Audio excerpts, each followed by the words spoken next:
पहले वक्फ बिल और अब one nation one election. Modi सरकार क्यों पकड़ रही जेपीसी रूट? जेपीसी में है बीजेपी का दबदबा। देश में चुनाव सुधार की दिशा में मोदी सरकार ने बड़ा कदम उठाया है। मोदी सरकार ने बीते दिन संसद में वन नेशन वन इलेक्शन यानी एक देश एक चुनाव से जुड़े विधेयक को पेश किया है। केंद्रीय कानून मंत्री अर्जुन राम मेघवाल ने बिल लोकसभा में पेश किया, जिसका कांग्रेस सहित तमाम विपक्षी दलों ने बिल में खामियां गिनाते हुए इसे संविधान के संघीय ढांचे के खिलाफ बताया है। इसके बाद अर्जुन राम मेघवाल ने विधेयक पर व्यापक विचार विमर्श के खातिर संयुक्त संसदीय समिति यानी जेपीसी को भेजने का प्रस्ताव किया है। आपको बता दें कि एक देश एक चुनाव संशोधन विधेयक पास कराने के लिए संसद में 2/3 बहुमत की जरूरत होगी, जबकि दूसरे विधेयक को सामान्य बहुमत से ही पास किया जा सकता है। केंद्र सरकार को इसके लिए संविधान में जरूरी संशोधन करने पड़ेंगे और इसके लिए उसे 2/3 बहुमत की जरूरत होगी। इसके बाद अगर राज्यों की सहमति की जरूरत पड़ी तो विपक्षी दलों के नेतृत्व वाले राज्य अड़चन पैदा करेंगे। दूसरी बार जेपीसी को भेजा विधेयक। केंद्र में 2014 से मोदी सरकार बनने के बाद से यह दूसरी बार है जब किसी विधेयक को जेपीसी को भेजा गया है। इससे पहले वक्फ संशोधन बिल को सरकार ने जेपीसी में भेजा था और अब एक देश एक चुनाव से जुड़े विधेयक को भेजे जाने का प्रस्ताव किया है। ऐसे में सवाल उठता है कि आखिर मोदी सरकार सत्ता में तीसरी बार आने के बाद अहम विधेयक के लिए क्यों जेपीसी का रूट पकड़ रही है। दरअसल वन नेशन वन इलेक्शन के विधेयक को संसद में पास कराने के लिए 2/3 सदस्यों के समर्थन की जरूरत होती है। विधि आयोग के मुताबिक वन नेशन वन इलेक्शन के प्रस्ताव से संविधान के अनुच्छेद 328 पर भी प्रभाव पड़ेगा। इसके लिए अधिकतम राज्यों का अनुमोदन लेना पड़ सकता है। संविधान के अनुच्छेद 368(2) के अनुसार ऐसे संशोधन के लिए न्यूनतम 50% राज्यों के अनुमोदन की जरूरत होती है।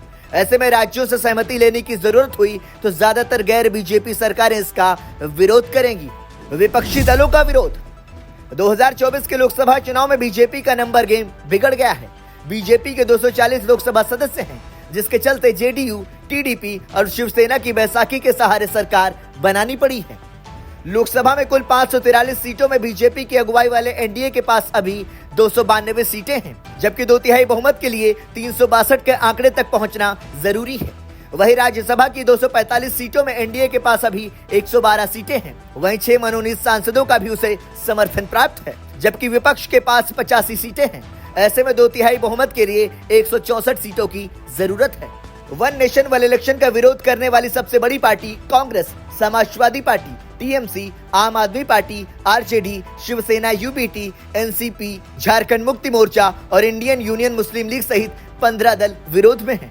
बीजेपी की अगुवाई वाले एनडीए के घटक दलों के साथ वाईएसआर कांग्रेस, टीआरएस और बीजेडी जैसे दल समर्थन में हैं। इसके बावजूद मोदी सरकार के लिए एक देश एक चुनाव को विधेयक को 2/3 बहुमत के साथ पास कराने के लिए विपक्षी दलों के समर्थन के बिना संभव नहीं है। जेपीसी में बीजेपी का दबदबा।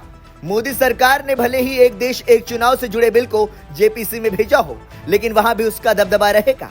जेपीसी में लोकसभा और राज्यसभा सांसदों की संख्या के आधार पर सदस्य शामिल किए जाते हैं। लोकसभा और राज्यसभा दोनों ही जगह पर बीजेपी के सबसे ज्यादा सांसद हैं। ऐसे में जेपीसी में सबसे ज्यादा सदस्य भारतीय जनता पार्टी के होंगे। इसी तरह जेपीसी के द्वारा रायशुमारी या फिर विचार विमर्श में बीजेपी का ही दबदबा होगा और विपक्षी दलों के सदस्यों की संख्या कम होगी। वक्फ बोर्ड में संबंधित विधेयक पर विचार विमर्श के लिए गठित जेपीसी में बीजेपी का दबदबा कायम है।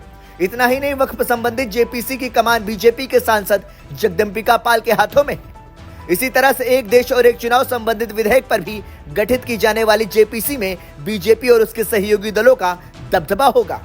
जेपीसी के विचार विमर्श के बाद मोदी सरकार इस विधेयक को संसद में पेश करेगी। मोदी सरकार विधेयक पर आम सहमति बनाना चाहती है। यही वजह है कि सरकार इसे विस्तृत चर्चा के लिए संयुक्त संसदीय समिति के पास भेजा है। इस तरह से मोदी सरकार की कोशिश ये संदेश देने की है कि हम सर्वसम्मति और विचार विमर्श के बाद विधेयक को ला रहे हैं। साथ ही केंद्र सरकार का दावा है कि वन नेशन वन इलेक्शन चुनाव सुधार की दिशा में एक बड़ा कदम साबित होगा। सरकार का मानना है कि इससे चुनावी खर्च कम होगा, विकास कार्यों में तेजी आएगी और सरकारी कर्मचारियों को बार बार चुनावी ड्यूटी से छुटकारा मिलेगा। वहीं विपक्ष का कहना है कि इस विधेयक में कई खामियां हैं। विपक्ष का कहना है कि संविधान के संघीय ढांचे के खिलाफ है। खैर, अब आगे क्या होता है ये देखना दिलचस्प होगा।